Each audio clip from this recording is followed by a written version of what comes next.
This is actually a question that I get quite a bit. You know, sometimes in solo shuffle, you'll have weird games. Like I just had a game where I only won 1 game, but I went up in rating. And then you'll have other games where you win 1 game and you lose 70 rating. And the reason for that is because your matchmaking rating, your personal rating, and the game's matchmaking rating all matter. Okay?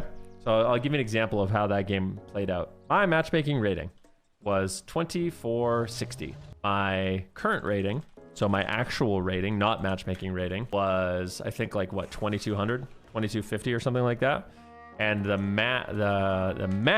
matchmaking rating was like 2450. It was similar. Okay? These are the 3 things you want to look at whenever you get into a game. Okay? And what you can kind of gather from this data is, okay, my rating is much lower than my matchmaking rating. Okay? Which means the game is trying to get my current rating towards my matchmaking rating as quickly as possible. And it kind of depends on what the average matchmaking rating is as well. So in a lobby like this, even though I went 1 and 5, the game is still saying, hey, you're winning. You won a game at 2450. If I had gone 0 and 6, what would have happened is my matchmaking rating probably would have tanked. So what happened with this result right now, the fact that I went 1 and 5, my expectation would be that my next game, even though I gained like 15 ratings, so let's say I went up to 2265, my matchmaking rating probably tanked. So I probably lost like 100 matchmaking rating, I would say. I would guess now my matchmaking rating is 2350, and the average matchmaking rating of the next game will probably be similar to that as well. So even though I gained a little bit of rating, I ended up losing matchmaking rating, making it harder for me to get to, you know, 2400 in the future. So now in the next game, if I go 1 and 5 again, I probably won't really gain any rating. I'll probably maybe even lose rating and my matchmaking. So if I do it 2 times in a row, I bet you I'll get +0. And I bet my matchmaking will go to probably like 2250. And I'll have to play at 2250. I might even lose rating. I'll probably lose like 40 rating or something like that. But people seem to be very confused by this system. Basically, if your rating is way lower than the matchmaking, you can do worse and still be okay. However, if the opposite is true, where your matchmaking rating is your actual rating is way higher than the matchmaking of the lobby, then you have to do really well or you're screwed. So basically, you always want to be in a spot where the MMR of the match is higher than your CR. And that's best case scenario. If it's the opposite, where your CR is higher than the MMR of the match, that's where you get screwed. And you have results where like sometimes you'll win 4 and you'll lose rating or you won't gain anything. So hopefully this makes sense to you guys now. You always want to be looking at the matchmaking rating, the current rating, and the average matchmaking, I should say, the average matchmaking, if that makes sense. And when the queue pops for the next game, I'll show you exactly what I mean. Sometimes you get screwed. Yeah, I mean, it's just random, right? There's always going to be someone in the game, pretty much always someone in the game who has a higher rating than the MMR. It happened to Dilbar. Like, we just played a game where Dilbar was 2600 and the MMR of the match was 2400. 2450, and he didn't do very well, so he lost a lot of rating and MMR. You just got to keep pressing on. Exactly. Sometimes you win and sometimes you lose. There's another important thing to note, that in an ideal world, if you're playing at your correct rating, the truth is, ladies and gentlemen, if you're playing at your correct rating and your correct MMR, you should be winning and losing half your games, roughly. If you're always winning way more, then you should be higher rated, and if you're always losing more, you should be lower rated. That's how it works. So realistically, if the game is doing its job, you should be winning half your games. And if you're having a really good day, maybe you win a little bit more than half. If you're having a bad day, you lose a little bit more than half. But that's kind of how it works. Someone had a point. They said if you go 3 and 3, then it should give you a bit of rating. Not necessarily. So this is the way it should work.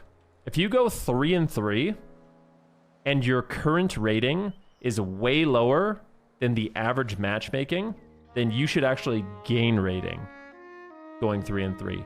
However, if your current rating is significantly higher than the matchmaking and you go 3 and 3, you should lose rating.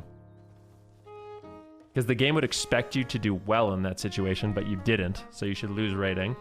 And if the matchmaking rating and your current rating are equal, then you should go get nothing.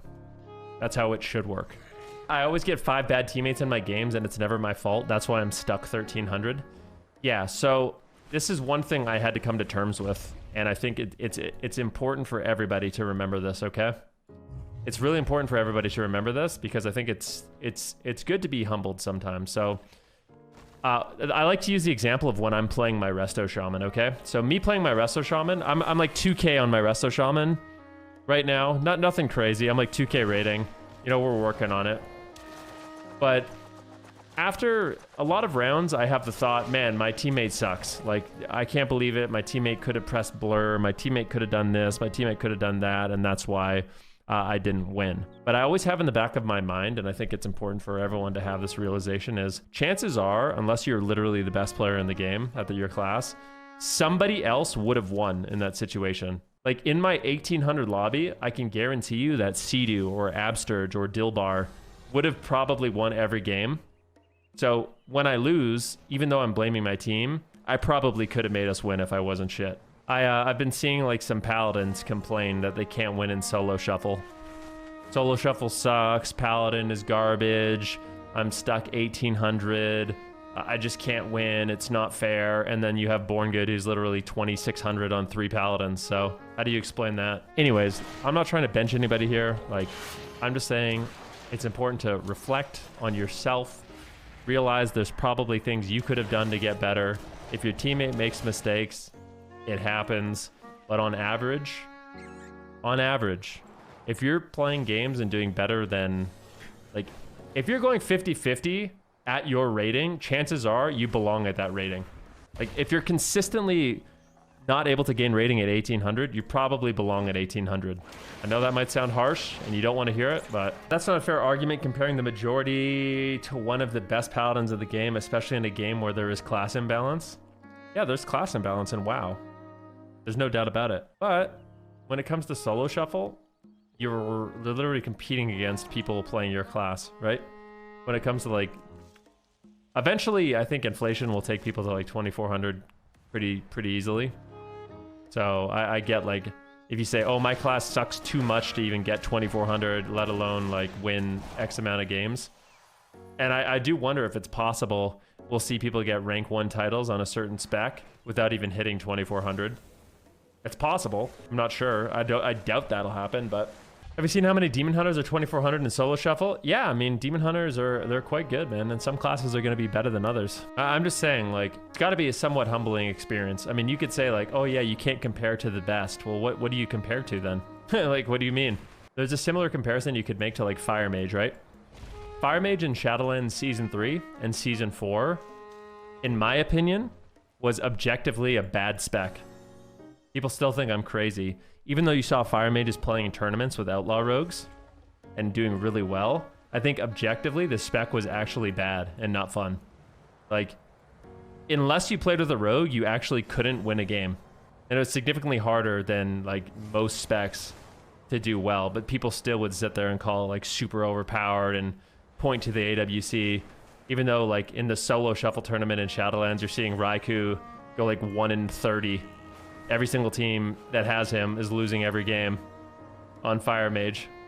It's just quite clear that the only thing Fire Mages could do is play RMP with an Outlaw Rogue or a Subtlety Rogue, and that's literally it. And it was only like some of the best players in the game making it work. And chances are, if you're fighting RMPs at lower rating and losing, it was boosts. Everyone is still perfectly happy at that point to say that Fire Mages don't need any buffs, they don't need any changes, they're completely fine. Even though they're just objectively terrible and they're bad in 2s, they're bad in every other comp in 3s except 1, which only the best players are playing that comp. I know that sounds like a meme, but it's the truth. And also, solo shuffle is different. I mean, obviously, if you have paladins doing well by themselves, it's completely different because, yeah, if you have paladins right now actually doing extremely well by themselves, that means they're not being carried. Like if you're playing solo shuffle, it's not like you only have one comp that makes you win. Obviously, he's winning a lot. Rio is 2600 as arms in solo shuffle. See, that's the kind of stuff I'm saying. Like, you can say, like, oh, man, Smexon's going to have teammates I never have access to. Well, people are playing solo shuffle and doing well. Well, how does that work? I'm just saying, if I was on my monk and I was like really struggling at 2K, and there was a bunch of bunks that were like 2600, I would just think like, there's probably something I'm doing wrong that I could do better. This PI.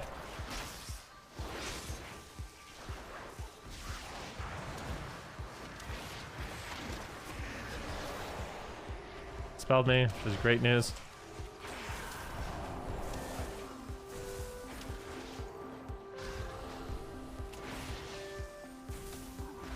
Oh, am I porting? I think I'm okay, right?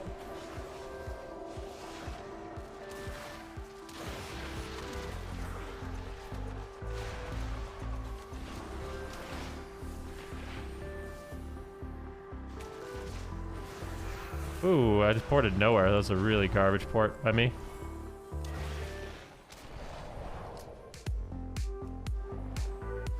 That was a trinket.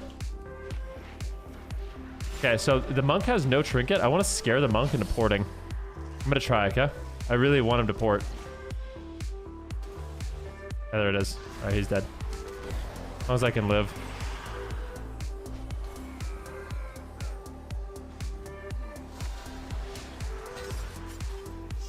No way, right?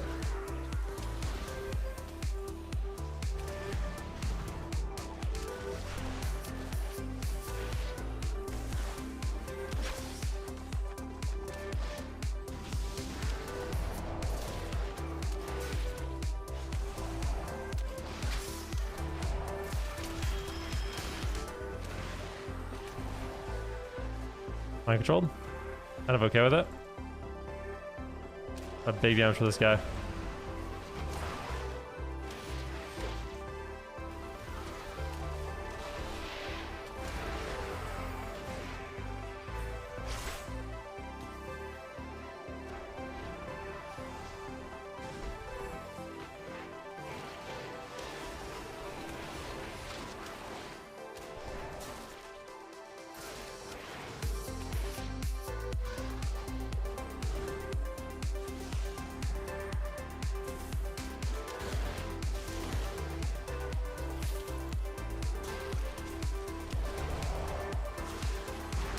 No.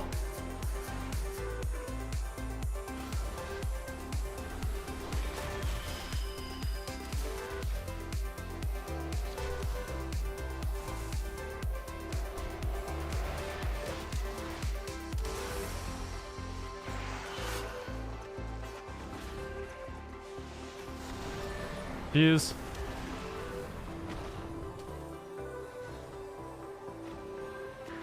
Oh, no. I gained 62. It's fine. So what happened this game? So this is a good example of what happened, all right? So I gained 62. I went into this game. I was 2388. My matchmaking value is pretty high, and I did okay. So it gave me a good chunk of rating, which is nice. I think I actually probably gained MMR this game, and I also... Dude, I might get 2400 next game. If one more lobby and I'm 2400. How is this 2400 MMR? It's like 1700 NAU. Yeah, yeah, good one, bro. That's what you like to tell yourself. You wish you could hang with us in NA. That's a good one, bro. 1700. Good freaking joke. Our lobbies are jam-packed with some of the best players you've ever seen.